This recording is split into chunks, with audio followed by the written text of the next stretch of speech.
Lonesome Lands podcast, Lonesome Report. July. It's still July. I got to check. July 30th. 30th, 2025. Dog days of summer still. Let's get into it. Andy Come Henry.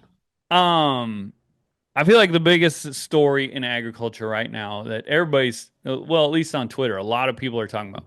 I was just telling Shad, Barstool Sports, who Shad has never heard of, right? You've never heard of? And you don't know who Dave Portnoy is? Right. Yeah. I've Okay. heard of Barstool Sports on Twitter, but I Yeah. don't know who Dave Portnoy is. Okay. Well, he started Barstool Sports, and there's Okay. anyway. They posted this story about this farmer in New Jersey, and this has been going on for a while. And I feel like we're probably a little bit biased Late to the against, game. well, late to the game because it's New Jersey. Like Yeah, I mean, I will admit that when I see a farmer from New Jersey, right, that's a fault. I should have, it is. yeah, because farmers in I New have. Jersey are just as important as, are You probably dang maybe right. more important. Because And I'm not private sure property in New Jersey is just as important as it is in the West. which. So the story is this guy has a farm close to town. They want to take his farm. They've tried to buy him out. He says that nope, it's my family's farm for generations. I'm staying. They said, okay, we're going to eminent domain it, and he's fighting the deal. Right. So they're just trying to take over his farm for affordable housing. Everything's Yep. for affordable housing, I.e., sustainable development, which is sustainable isn't housing. that usually like government housing too? Like like Absolutely. That's what it I don't is. get that. You're gonna do we really need all this? I don't know. Maybe I'm just disconnected from the world where I'm like, You're not disconnected. You know exactly what's going on. That's sustainable development. It's government housing. It is for who though? collectivism. Like, do they have It's a? I don't know. We need to look more into this because we're not as informed as we need to be. But it's a huge story that needs our attention. Just because it's New Jersey doesn't mean. And the other thing, I'm not exactly sure what he does. I saw the video and I see a Scottish Highland cow and some and a belted belted Galloway Galloways. What's that? and a belted Galloway Yeah, a couple of them. and a The leaky Oreo tank. cows, which you don't see much anymore. But anyway, yeah. So he deserves to keep his land. Brooke Rollins is fighting for him. Well, I was just going to say the federal government has kind of reached out to him in support, but I'm not Yeah. sure how much authority or influence they have because it seems to me it's a low level land taking from the city.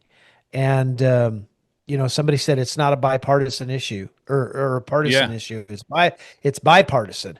And they're right. That's what this is. You start talking for the greater good. We got real big problems, right? These people have owned this land for over 200 years in this family and from what I think I read, and this is a big deal. And so I'm glad to see Secretary Rollins getting in on the fray on that.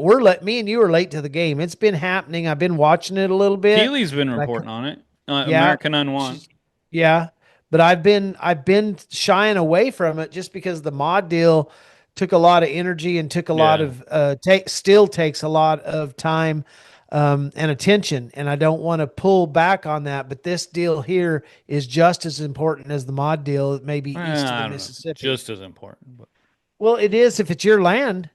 yeah. Well, they were going to go to prison though, so you know what I Yeah, mean. but I mean, you think, and there is something to be said about We that. don't need to rank them. And the mods are still in bondage. But if you think a land taking, what state is it in? I forgot. New Jersey. In New You only Jersey. said it 10 times so far. I'm sorry. If you think that's not putting those people in bondage, you're wrong. That's putting them in bondage, whether they're going to prison or not. It's taking away their ability to create income and own private property, and it's a Yeah. big deal. Private So property rights. And that's the kudos thing. to Secretary Rollins for getting on that. I don't know what's going to happen. We got to watch it though.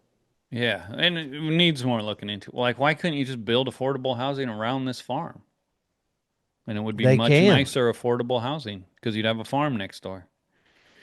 Why can't they just buy land like everybody Yeah, else that's what has I'm to? saying. which they tried to buy his, and they're like, he's like, I'm not selling, and they're like, we're taking it. I mean, Yeah, that's exactly that's right. yeah, it's a core of what we do here. Stick up for It's guys the like that. exact same thing as that gentleman said at the Colorado Parks and Wildlife meeting last week. He says the federal to mitigate the wolf introduction and this um, biodiversity crisis is what he's calling it between cattle ranchers and the wolves. The federal government needs to come in and buy these ranches and farms from these farmers and ranchers at a fair market value to willing sellers. Okay, willing sellers at a No, he fair didn't market say willing value. son. He said eminent Yes, he domain. did. He said willing sellers first, Okay. and then at a fair market value. Number one, fair market values and willing sellers is fine. The federal government should not be buying any land. But he went on to say that if there are farmers and ranchers that are unwilling to sell, the federal government should use eminent domain to take their properties from them. This is a guy by the name of Glenn Parton, who is an environmental activist from way back. He's all about rewilding, or wildlife corridors, biodiversity, all that stuff that they talk about, all those words, and he's science based, of course. And so it's the same thing. It's all about collectivism and who's going to end up with the land. That's a big deal. Yeah. So if you're not that was quite the transition from New Jersey farm for It's the affordable same housing. thing. I know, It's but this it's I the just want to same make sure thing. people keep up. Well, go ahead and tell them what we're talking about. Yeah. So, going back to Andy Henry for 1 second, Yes. who's the New Jersey farmer? Where's Cory Booker? That's my question. He's Yeah. a big farm guy, and this seems like his kind of farm. Yeah. Um, is he in New Jersey? Yeah, he's New Jersey Yeah. Senator. He sure Yeah. is. And he's like on the ag committee, right? He's on the ag committee. Yep. Yeah. Which New Jersey, a lot of people have questions about a New Jersey guy on the ag committee, but you know what? Earn your spurs here, Cory Booker. Stick up for this guy. um, but okay, so but yeah, then the transition. So they're trying to eminent domain that guy in New Jersey for affordable housing. Then this Right. week, a guy in Colorado. What's his? It's Colorado Parks and Wildlife. This gentleman's name was Glenn Parton, and he went to a Colorado Parks and Wildlife meeting. Oh, so he's And not in even those, a. no, he's Okay. just a person there. And in those meetings, they let the public talk a little bit. And he went and he has long advocated for ranchers to get off the land and introduce more wolves. And he says, Colorado is in a biodiversity crisis, and we've got to mitigate this interaction between ranchers and the wolf, right? There's a Right. problem because it's a big problem and it's spreading.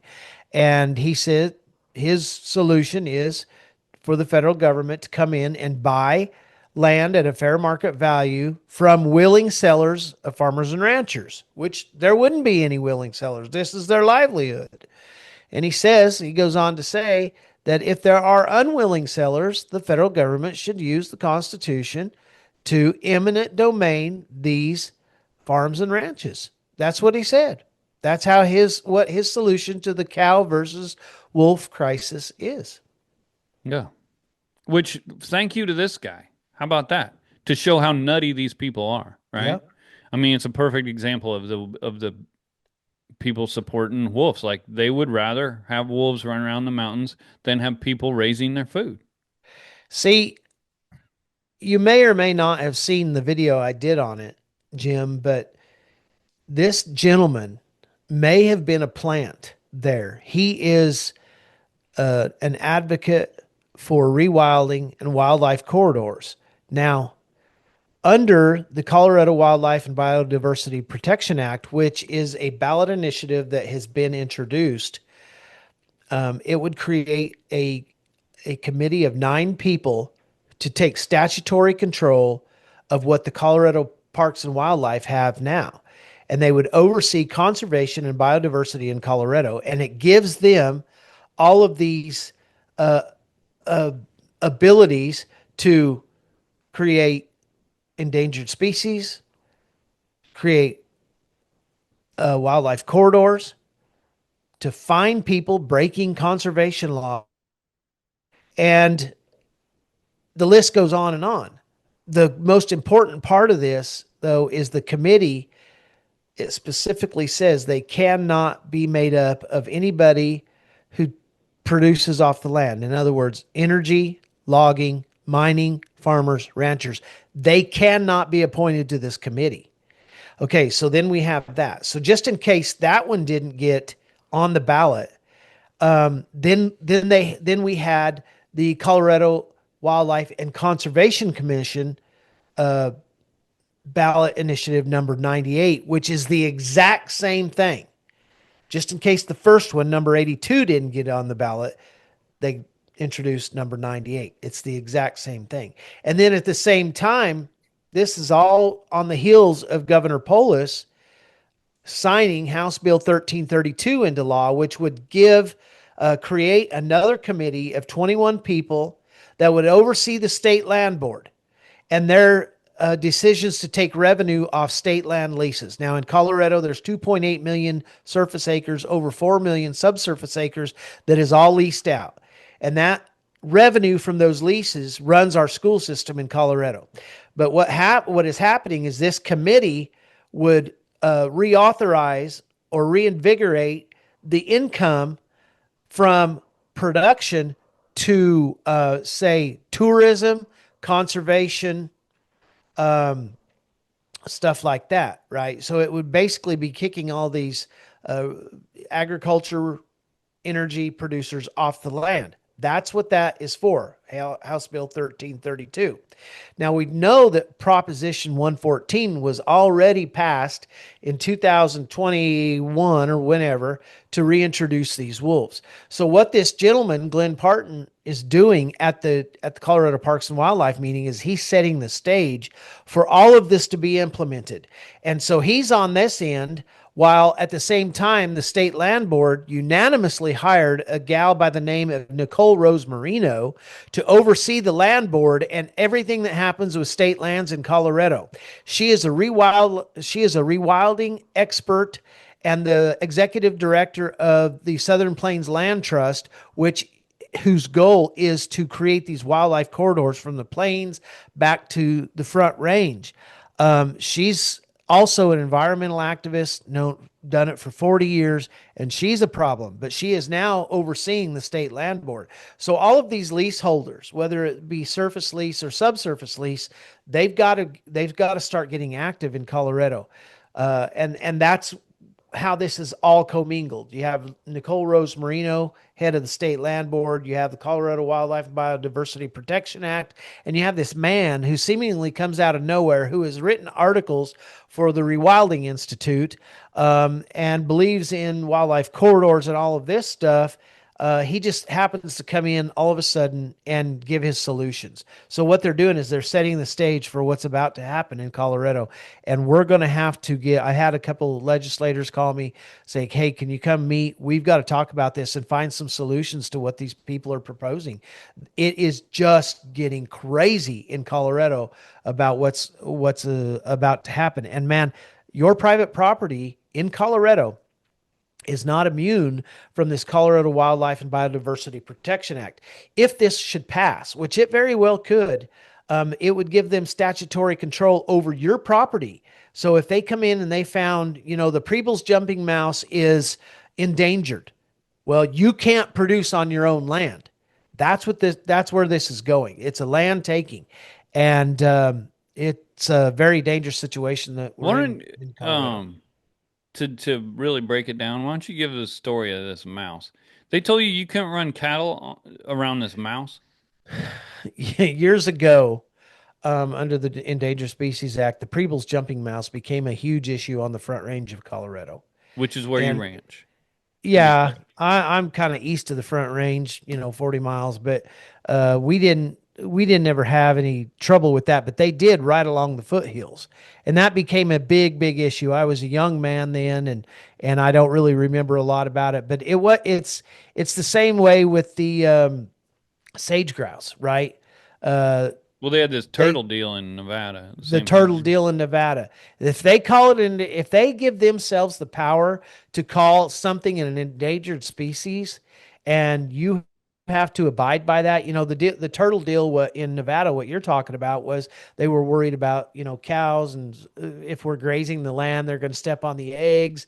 Same way with the black-tailed prairie dog, or the ferret in Colorado.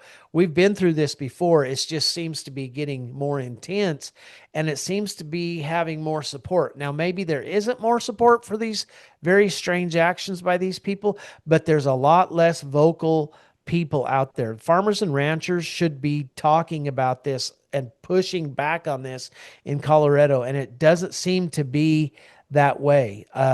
Very dangerous. We had a group of people that did reach out to the state land board and said, this is a very dangerous hire. We're not in support of this. Didn't matter, right? Because the state land board is appointed, and of course they're appointed by the governor. The governor's a Democrat. He's married to an animal rights activist and extremist is what I call him. And so you can see how this is all taking place. And Colorado's not by themselves. New Mexico, Arizona, California, Nevada.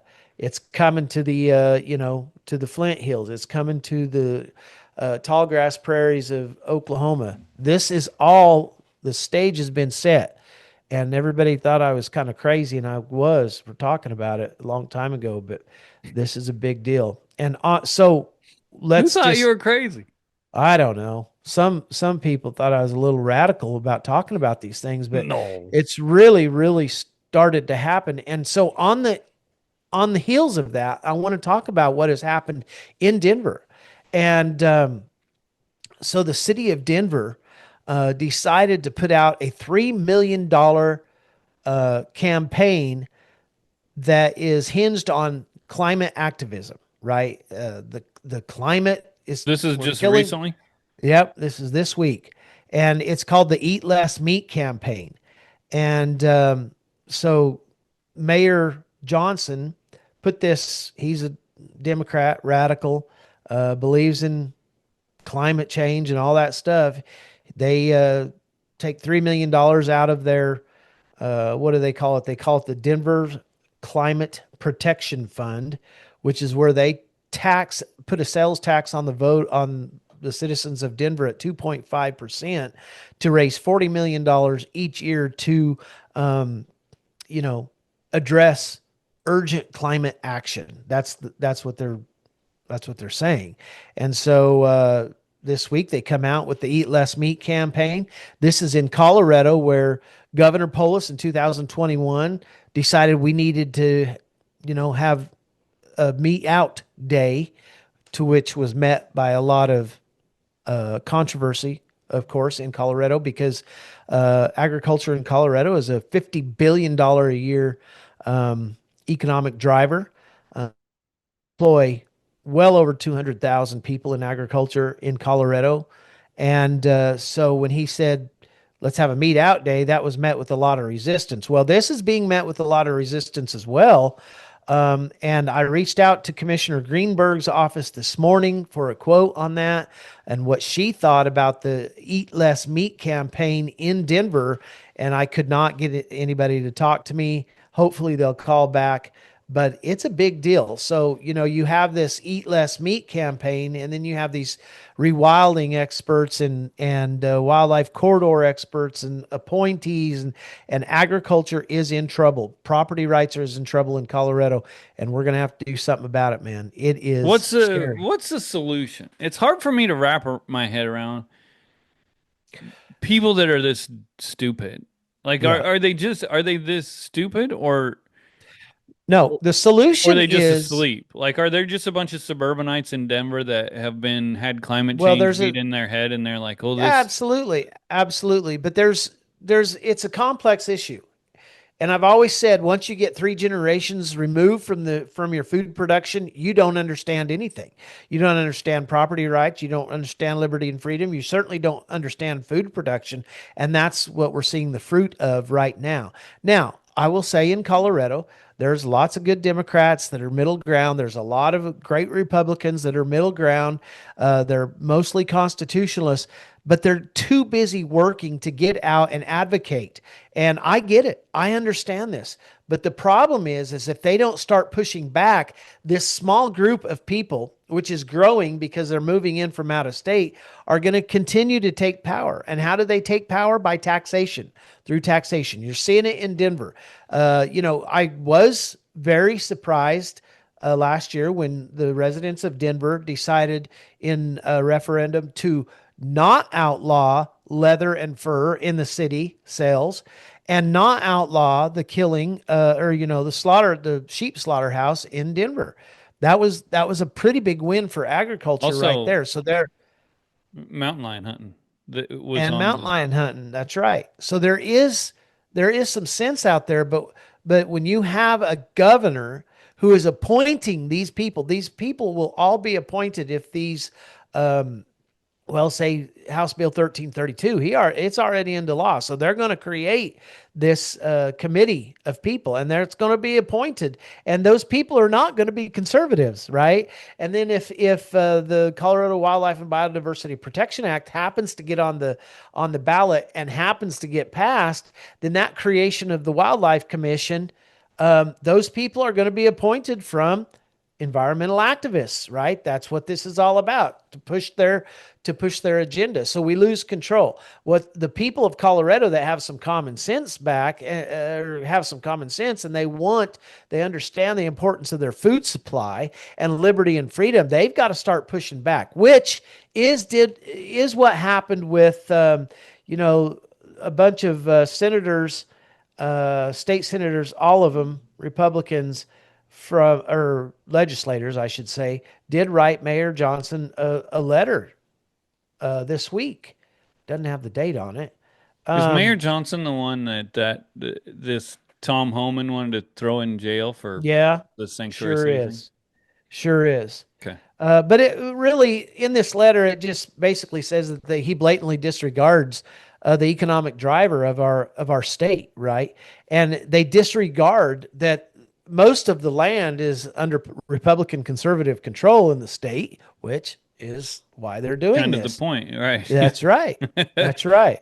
So, Um, but also like one thing that became apparent to me is the power of like the hunting community mhm. during that public land deal. So this guy wants the eminent domain for get cattle away, take over and make wolf habitat. Well, when there ain't any cattle, they're going to be eating something else, right? Which is elk Yeah, and deer, mule deer, all that stuff.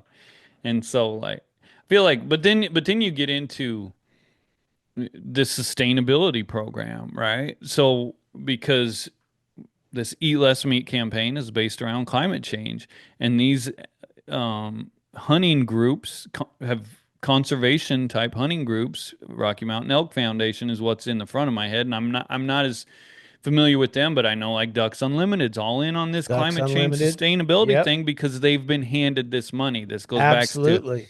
all these Republicans who've been had all this money shoved at them through the Yep, Inflation Reduction Act. Biden's is what Biden called it, which was just climate change money thrown at people to get them on their right, side. But right. the same thing, like $300 million to Ducks Unlimited, and now Ducks Unlimited is pretty much a climate change activist with their sustainability wetland takeover Yep, type of thing. that's And right. and so now you have these, they're stuck. That's the problem with this whole thing I've talked about. When you agree to the lie, Absolutely. then you're stuck because you've pushed this climate change BS for years and years, and now here we have the Eat Less Meat campaign, and we're going to take over the land campaign. And if Rocky Mountain Elk Foundation has went the way of Ducks Unlimited, which I don't know if they have or not, but that's something we're going to look into. Then they're stuck, right? They can't go back. They've teamed with these people. Um, Well, and some of these ag organizations who have bought into the lie, um, they're going to have to make a decision on whether they're going to go forward and work with these people, or if they're going to put a stop to it and say, no, we're not going to tolerate this. This has to end now. We have fewer people on the land. We're losing them every day. Our food supply is at risk. Our state security and national security is at risk. And we're not going to put up with this anymore. But we have so many of those ag groups, especially in Colorado, that have decided to partner up with them. There is no doubt, We go talked ahead. about it last week. We did. We talked about it last week. You The don't have to. Checkoff Beef Board put out a press release showing their sustainability program, Hmm. and their number one source was the United Nations. Guess where they're headquartered? That's right. Denver, Colorado. Isn't that ironic? Denver, Well, Colorado, the Center for Eat Less Meat campaign, is also the headquarters of the Beef Checkoff and and NCBA. that's what I was just going to say. Centennial, Colorado is where the NCBA's headquarter is, and the Cattlemen's Beef Board, all in this. I think they used to be all in the same building. I don't know if they are now. But what is their reaction to the Eat Less Meat campaign going to be? And they should have already had it out, and it should have already been out. If you drive downtown, down I-25 up through the middle of Denver, is there any advertisement for beef, USA beef? Is there any defense of property rights anywhere? This is why we pay into the checkoff. I can't say I haven't been to Denver in 2 years, and I certainly haven't drove up I-25, so I can't say for sure that they don't have, but they should have already come out Eat More with Meat campaign. Let's announce an it right now. eat Let's more partner. meat Let's campaign. let's Let's let's do it. offer to partner with the Beef Checkoff. We'll Let's start do the it Eat More Meat campaign right now in Denver, today. Colorado. July 30th, 2025. Let's start the Eat More Meat, Eat More USA Beef. And I want to support the Colorado sheep and goat farmers too. There's lots of big sheep ranches on the western slope. These are big time people. We need to create a eat more meat campaign, right? We've Yes. been fighting this a long time. That's why we have, what we did in regards to the meat out or a meatless Monday as well is create a meat in day. And once a year, in Crowley County, especially some other counties across the state, we still celebrate that because this is our economic driver. And So it, let's partner with the CBB right here on a Eat More Meat campaign in Colorado. Let's start it in Denver yeah, today because and you had a meat see where out we day go. and everyone created their meat in day. If Correct. they want to do eat less meat, let's create a eat more meat. Eat more meat. We need to get Dr. Sean Right on. Baker in on that as well. Doctor Who? Sean Baker. Oh, right. Yeah. He's there. Yeah.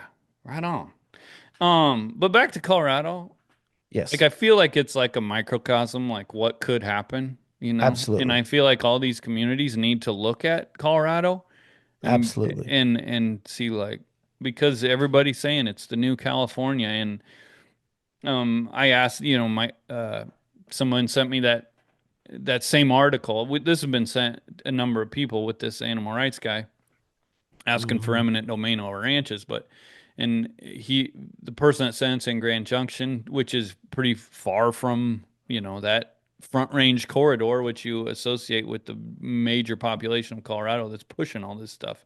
And I said, what's the feeling in those kind of communities? And he said, overall it's anti, that movement, but he said there's rainbow colored hair people everywhere or something like that. Like there is this Yeah. infiltration Yeah. of these people who are disconnected kind of from reality and everything else. All they've been taught all their lives is climate change and Yes. all this stuff. The problem with incrementalism is that one day down the road, it's no longer incremental. It's here and it's in a big old bucket full, right?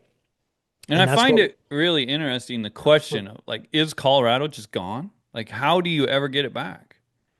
Like what would happen if you had when's the governor up for a reelection? this next year. So 26? That's correct. So what's going to happen? I seen the other day where there's a list. I think it was 17 people considering a run at the governorship. I'm Does not sure. does a Republican have like a snowball's chance in hell, as they say? That's a good question. I don't know. I guess I mean that'll be interesting to watch over the If next we year. can Like, get every agricultural, every person that is in the middle, whether Democrat or Republican, and everybody that produces something, believes in freedom and liberty, capitalism in America, and get every Christian out to vote, I think that we could change the course of Colorado. But these people can't be complacent. Let's just talk about Crowley County, Colorado, my home county. There's a little over 4,000 people, almost 5,000 people in Crowley County, and we get 1,200 at the max to vote. Okay, that can't happen. We have to have, of course, I realize some of them are youth, but we have to have the majority, the vast majority of people that are eligible to vote, and we have to get them out and run that campaign to change it. Otherwise, what's going to happen is we're going to lose all these property rights. They will force us off the land through taxation, not only on land taxation, but through climate taxation. That's coming, right? We're talking about with NCBA the other day about taxation in Denmark and the Netherlands. That is coming. They're talking about meat taxation, carbon taxation, all of that, and that will run everyone off of the land so how because does we can. who's that little gal? That crazy little gal that's a Lauren state Boebert, rep? What? Lauren Boebert, Yeah. Representative Boebert. How'd she get elected? Is that just a purely agricultural district? So that she has the largest district in Colorado, and it's purely agricultural. Oh, you And mean they check, largest land size? yes, Where is it? land mass. Well, it goes from northern Colorado down and kind of runs in a U over into the San Luis Valley, and it's a very large district, and mainly conservative. Rural Colorado is conservative. Mm-hmm. There are there are liberal Well, it's just like California. checkpoints. Well, I mean, there are liberal checkpoints. Pueblo is liberal. Trinidad, that southern corridor right there, the cities are liberal, but the population, the producers, the agriculture producers are all Republican, right? Not all of them, but they're certainly pro America and constitutionalists.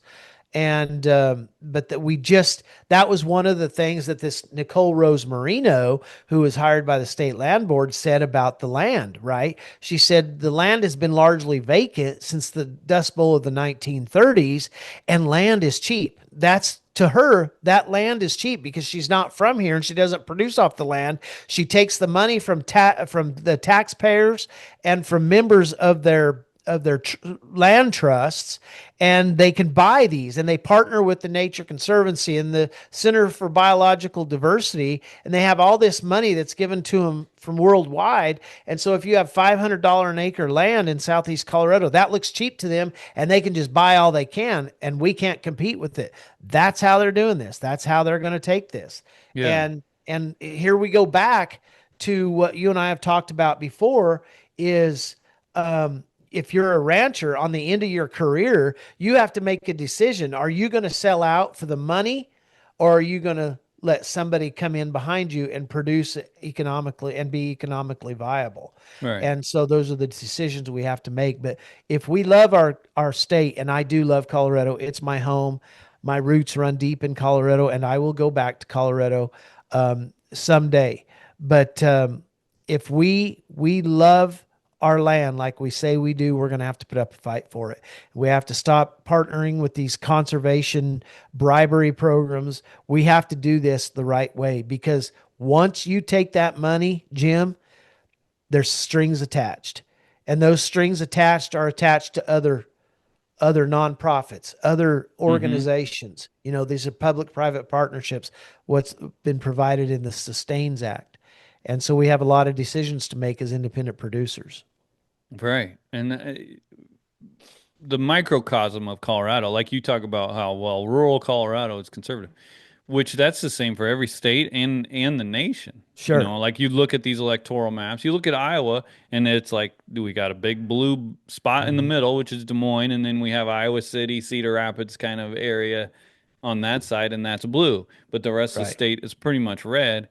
And Right. then then we're considered 50-50, but the whole land mass is red The voting. problem with this is all of this seems to penetrate a little at a time into other areas, into other states. New Mexico's dealing with the same issues. Arizona's dealing with the same issues. I will say that Arizona has removed some wolves from southeast Arizona, which is great. But I just saw an article this morning, or maybe it was a short video on Instagram, and it was an environmental organization that I had never heard of, claiming about how the dangerous times we were living in, because the tall grass prairies of Oklahoma are endangered and threatened. See, that's their cue to say Mm-hmm. we're Mm-hmm. coming for you. And I'd never heard of that environmental organization before, but they're all spreading What are they out. And threatened? What are they saying that they're threatened from? well, that Cattle? there are no more short grass or long tall grass prairies in the United States. Well, Well, that's that's the way that's the campaign they took all of this land for in the northern plains over, is that the ecosystems of the short grass prairies are threatened, and there's no longer any more short grass prairies. The same short grass prairies have been there and will always be there. It's the same thing with the tall grass prairies. They're always going to be there. They're always going to regrow. It's a circle of life, right? But they use these tactics to the public and say, oh, these farmers and ranchers and people who produce off the land are threatening the ecosystem and biodiversity of the tall grass prairies. That's the well, I furthest from mean, the truth ever. if you get into Oklahoma, though, I mean, that's the Dust Bowl, right? I mean, No, the tall grass prairies of Oklahoma were largely unaffected by the Dust Bowl. That's in the eastern part of the state. The short grass I always prairies, think of Eastern Oklahoma as more northeast Oklahoma is known as the tall grass okay. prairies. They call it well, in the Osage country. That's what Mm-hmm. they're talking Yeah. about. In western Oklahoma and the Panhandle, those are short grass prairies, and those were highly, highly affected by Mm-hmm. the drought of the 30s. But they're resilient, and when we treat them right, they come back, and that's what we've done. We're better than we've ever been as far as producing off the land. But see, it's not about what we produce. It's not about the short grass prairies or the tall grass prairies or the Flint Hills of Kansas. It's about who's going to own the land and have the access and control of those resources. That's what this is about. And it's so, to me, if you really dig, like what we have done Hmm. and what I have done over the past like 7 years, it comes back to this climate issue. And we're talking about a governor's race, which brings me into we have a governor's race in South Dakota where they say Dusty Johnson's going to win. You just Oh talked my about gosh. Sustains Act. We now have a governor's race in Iowa because our governor sucks, and she just signed it, or she refused to. I don't know if well, the legislation passed a bill similar to South Dakota's that would outlaw eminent domain for this pipeline, Uh-huh. which means the people spoke, right, through their Right. legislatures. They Right. stopped this thing. She refused to sign it. Our governor. Wow. So she is for, like, I mean, she got down on her knees in front of the throne of Bruce Rastetter and Summit Ag, and said, "Okay, I'm on your side. I'll do what Yeah. you want." Yeah. And and then now she's not going to run, of course, because that wouldn't work for if she actually wanted to work for the people, then you have to do what the people want you to. But she's doing what the corporations, which is the same thing with Right. this Dusty Johnson. He's got this bill that people are worked up about, and he's just lying through his teeth on social media. And but both of those guys are co-sponsored in the Sustains Act. It keeps coming Yeah. back to the same thing. Yeah. Alex Newman talked about it. They shoved these billions of dollars Yes. through climate change at these people, through in what they called the Inflation Reduction Act, and Dusty Johnson and Randy Feenstra are two guys from ag states who took all this money and they created this Sustains Act, which is Hmm. created this public-private partnership where corporations can just flood the government, flood the USDA with money, Yep. and they can control it. It prioritized public-private partnerships. I mean, the words were there. It, Right. it prioritizes public-private partnerships. Over the will of the people, really, here. Yes. And so that's where we are. We have this, we need, it's not Republican Democrat deal anymore. I mean, in Colorado, it seems to be obvious because there's this huge divide. But in courts in states like South Dakota and Iowa, you've got, Randy Feenstra who says, I stick up for agriculture. I work for agriculture all the Yeah, time. But in the end, he works for the ag industry. He's just absolutely. doing it this Corporate week as agriculture. he talks about how I'm sticking up for these hog farmers. Well, the vast majority of hogs are corporate controlled, and hog barns Hmm. are run by corporations. Um, we didn't plan on talking about any of this stuff. So, Well, for I'll tell people you to, I'll tell you we did have one win in Colorado this week. Okay, so the irony of all of this is that we voted to be 100% renewable by I think 2030. I think or 2050 in Colorado. So we've closed all of our coal mines and our coal-fired power plants, and we're putting all this regenerative, solar, wind, all of this out on the eastern plains. Well, XL, who is provides power to Colorado and is a huge corporate conglomerate, out of South Dakota, actually owns a lot of this transmission capability. So they came and they said, okay, we're going to have to be 100% renewable for the good of the people. We're going to have these 6 power line corridors from the eastern plains back to the Front Range.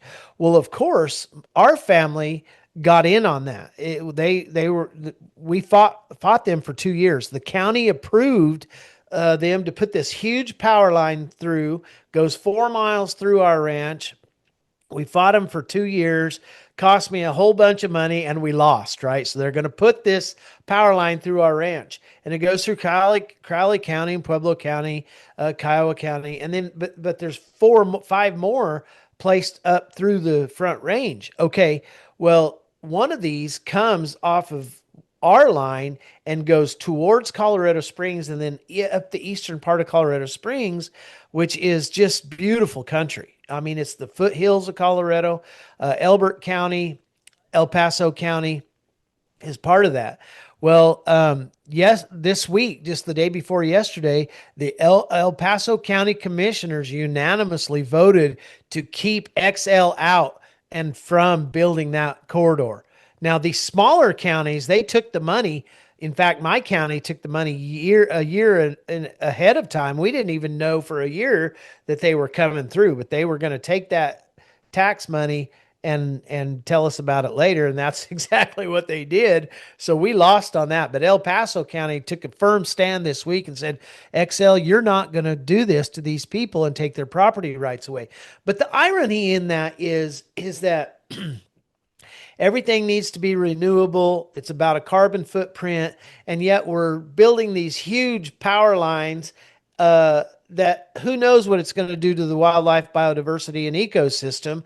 And then we have all of these 6,000 acre solar farms and these huge towers that you can see 85 miles from my house to the north, to the northeast, and to the southwest, blinking all night long. yeah, That's the irony of all of this. I think So about it all the time. John Muir, who is kind of the father of the American conservation type movement. He founded the Sierra Club, all this stuff. He was good buddies with Teddy Roosevelt. He was kind of a nutty dude, but I just think about him like he would be in tears of seeing what has happened to like the environmental movement or the conservation movement. Same with Teddy Roosevelt. well, the Like, environmental movement has become a communist movement. That's yeah, all. yeah. I We mean, it all has love the nothing to do. environment. I mean, the Yeah. fact that John Muir would hate solar panels and windmills, like Yeah. because they are, and he saw beauty in all of this nature. When you Hmm. throw up a windmill in the middle of the prairie, you don't have a prairie anymore. You have a, Right. you know, industrial area.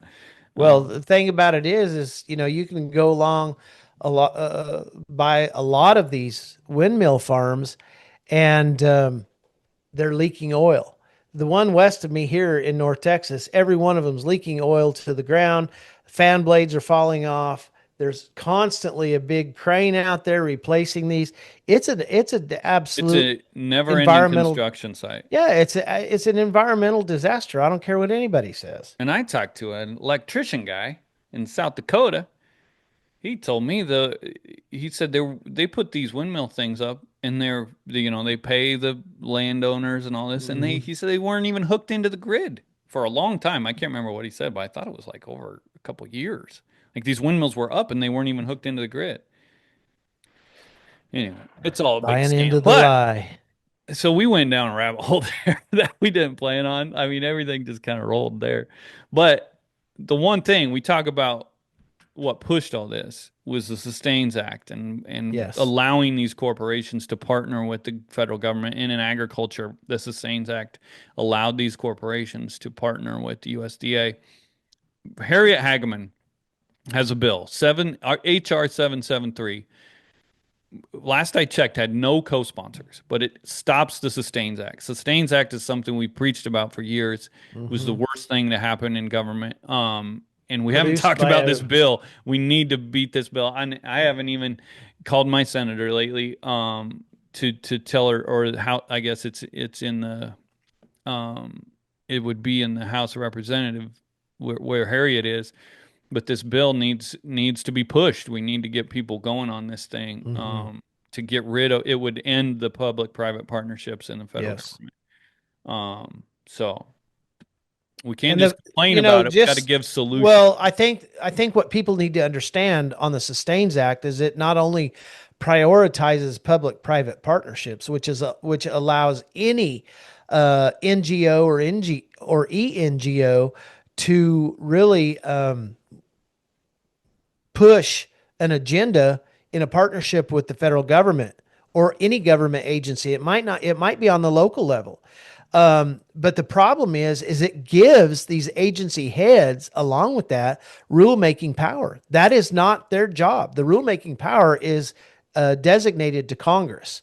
So when you have a prioritization of public-private partnerships and the agency head getting rulemaking power, it's a dangerous combination because these agency heads still work for us, but so they don't have the right to create these rules that we have to produce and abide by to enter a marketplace. Right? That's wrong. That's unconstitutional. And so therefore we have the Congress giving up their powers more and more, ceding their powers to these agency heads and bureaucrats that is unconstitutional. And that's why it's so important for the American people to push back, Jim. All right. I feel like we have talked a long time about Yeah. all that stuff and haven't really got to anything. I feel like one thing we have to get to is beef prices. Whew. I was sitting at my county fair. We had our county fair last week, which nothing sucks the life out of you like the county fair. I feel like in the middle of July and you're just soaked all day, Hot. every day. Um, anyway, I was sitting there at the horse show and listening to these guys talk about. One of them was like, they were talking about beef prices and how they're like, yeah. And the one guy's like, I'd rather eat pork anyway. And then I mean, this is getting to be we're getting to the point I feel like where the consumers are really, and it's starting to be in the news more. Beef prices are too high and consumers are starting to take note. Hmm. And so I guess, Well, we knew that day would come, right? And yeah. the reason it would come is because you buy, at Costco, ribeyes are $29.99 a pound, and you can go over and buy a $4 chicken, right? What are you going to do? What are you going to pick? Um, I will digress to our buddy Corbett Wall, and I will say Corbett had the quote of a lifetime 2 weeks ago when he said, "How high is too high?" Right? Because it doesn't matter how low the cattle herd is, how many placements, fewer placements we've had, cattle on feed report, how bullish it was. The whole key to this is how high is too high and when does the consumer stop buying it? When does our demand go down because the consumer can't afford it? And I would submit to you today that we are close to being there. And I'm not complaining about these high prices, But I said a long time ago, these high prices and access to capital is going to be a problem. And a lot of people are going to call it quits and go out of the business. And that's exactly what we're seeing right now because nobody can re enter due to the prices. And so I had a conversation with a gentleman and I said, I brought up Corbett's quote and said, how high is too high, right? And he says, well, when a day old baby calf at the local sale barn brings $1,100, that's too high. Another gentleman chimed in and said, in my area, a one day old calf is bringing $1,600. Okay. And that's when it's too high, right? But here's where the cattlemen are thinking. So if you buy we saw in Oklahoma City this week 367 no, a 267 pound calf brings $6.70. Yesterday, a lot of these cattle were knocking on $7 a pound door at the local sale barns, weighing 270 to 350. Um, that's a big deal, but it's still a dollars per head issue. So we've gone away from the price per pound on the hoof on the live animal to a dollars per head. So if you can buy say you take a 550-pound steer, he's going to cost you $2,500, $22 to $2,500 per head now. And you buy a 260-pound calf, and he's going to cost you $1,600. You're buying the $1,600, and you're taking the risk on the death loss on those calves. And so now we're seeing the issue move over to dollars per head, and that's what everybody in the buying sector is looking at. I do think the board really pressed forward this last week and this week. This morning, let's see what it's doing this morning. Yeah, it's up. Fats are up another $1.60. Feeders are up another $1.40, $1 to $1.40 on the lead months.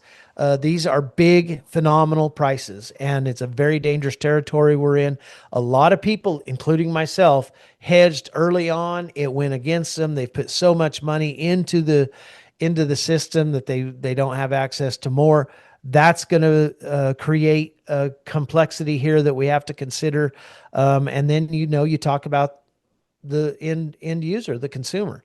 Where are they going to be at? So I think we're getting to a point where maybe how high is too high, and then you have Secretary Rollins, announces that they did a trade deal with more than just Australia, but Australia decided to take our beef.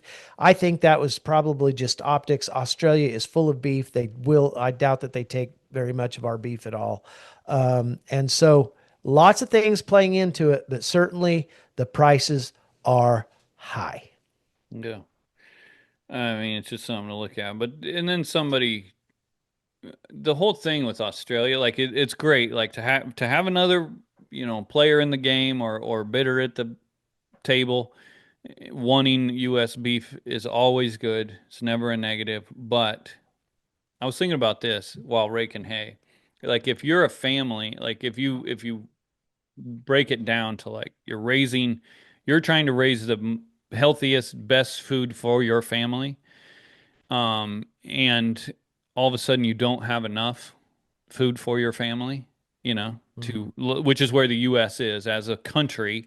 We don't have enough beef to feed even the whole country, right? We're a net importer we Correct. import the majority of our beef. And so at that point, would you be trying to sell more of your beef, right? If you're overseeing your family and you want your family to have the most nutritious, best food in the world, and you're trying to create that on your farm or in your Right. country, would you look elsewhere for people to sell your meat to, or should you be focusing on your family and how to get your family fed with your beef? Um, Correct.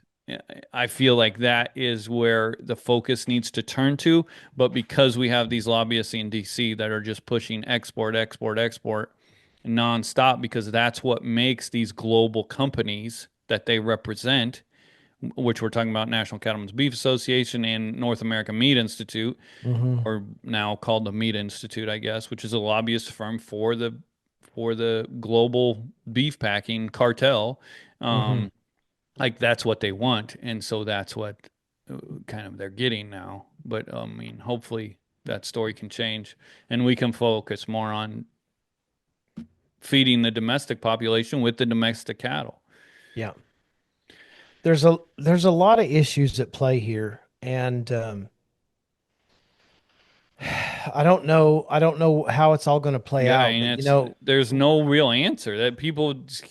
I feel like everybody's kind of like, what's happening well, when we see these everybody prices is. going up and up, and what the public needs to realize also, they see record high cattle prices, which is great. But I feel like we've been seeing it for over a year now, record high, record high, record high. And the majority of the cattle industry, I believe, and even the cow calf guy, they have to replace cattle. So you end up just taking on this massive amount of risk when you have to buy cattle. Yeah. And people like you do nothing but buy and sell cattle when there's a lot, the majority of the cattle industry is Well, and we're buying. just talking about replacement costs, Jim. We're not talking about overhead.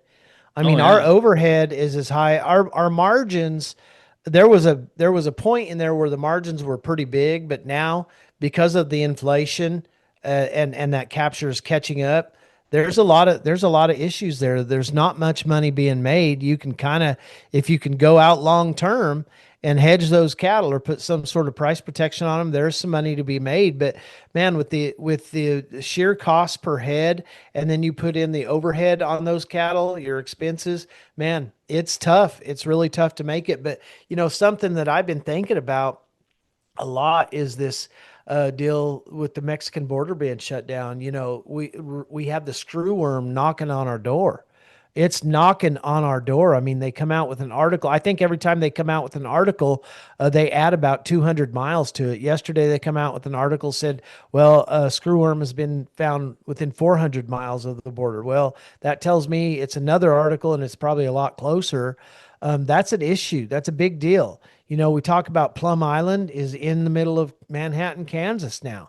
That's a big deal. There's a lot of issues at play here that nobody's thinking about that are really dangerous. And so we really do need to focus on, our own infrastructure in terms of the beef industry and feeding the nation.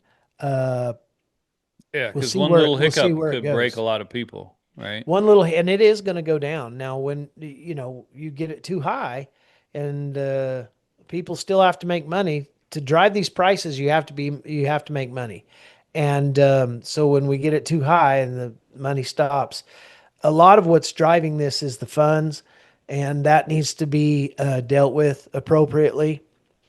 But that's kind of out of my wheelhouse. So Yeah. We're getting into the weeds, but I yeah, mean, the main thing is it feels like a bubble. yeah, And you know what happens to bubbles? yeah. They pop. That's right, sir. We've been going a while. What else is important That's that really we all should I get to? have. We kind of had a Brooke Rollins update. Oh, the restructuring. They're shit canning a bunch of Yeah. So USDA the people. yeah. Do you want to Hallelujah. talk? You want to Way to talk about go, that? Brooke Rollins. How about that?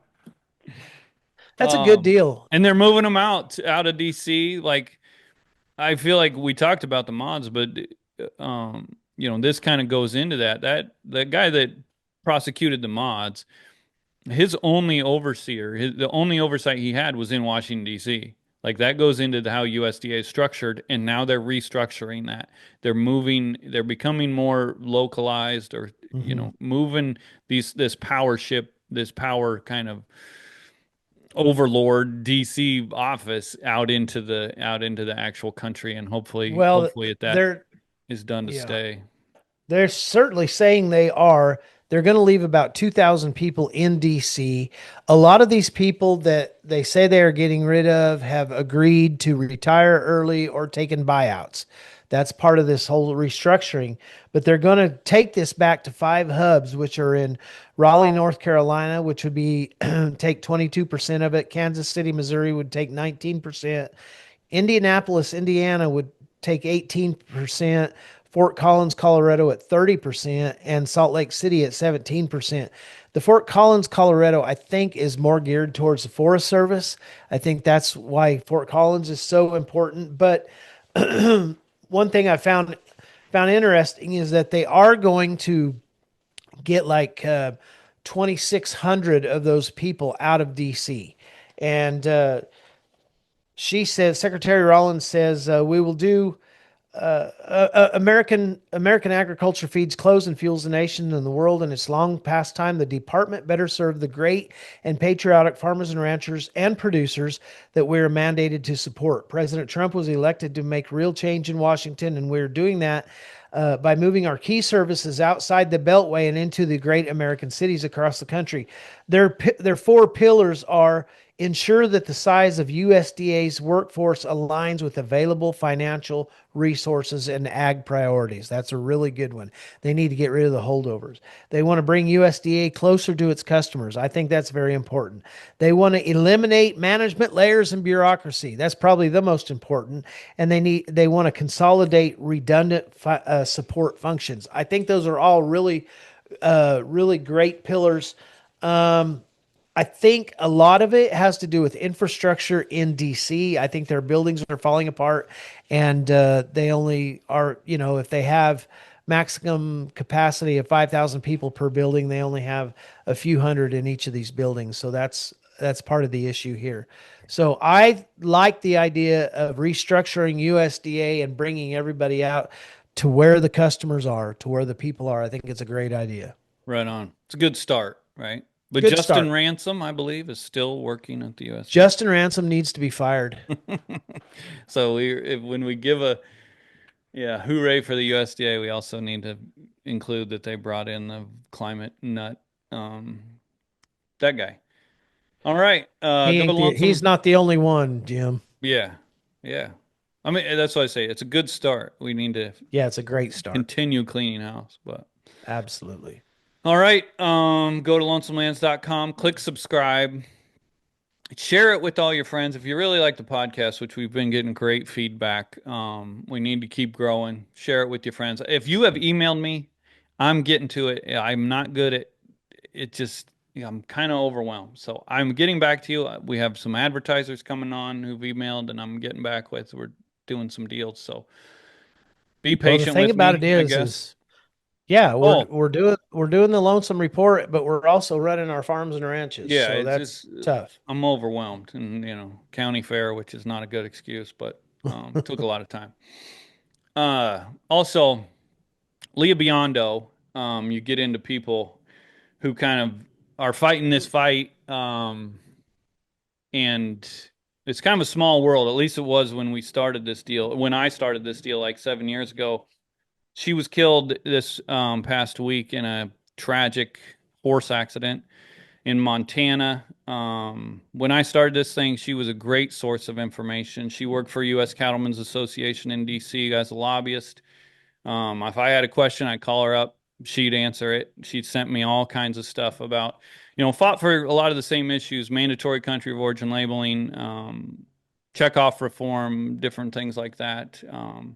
If you saw Justin Tupper's testimony in the Senate, which was great that we had him there for that hearing. She was right there behind him for that deal and putting him in there, and was essential in getting kind of the cattleman's voice into that testimony. And so she will be missed. She had moved on from U.S. Cattlemen's Association, but was a big part of it there, kind of the driving force for 10 years. And so um, prayers for her family and for U.S. Cattlemen's Association.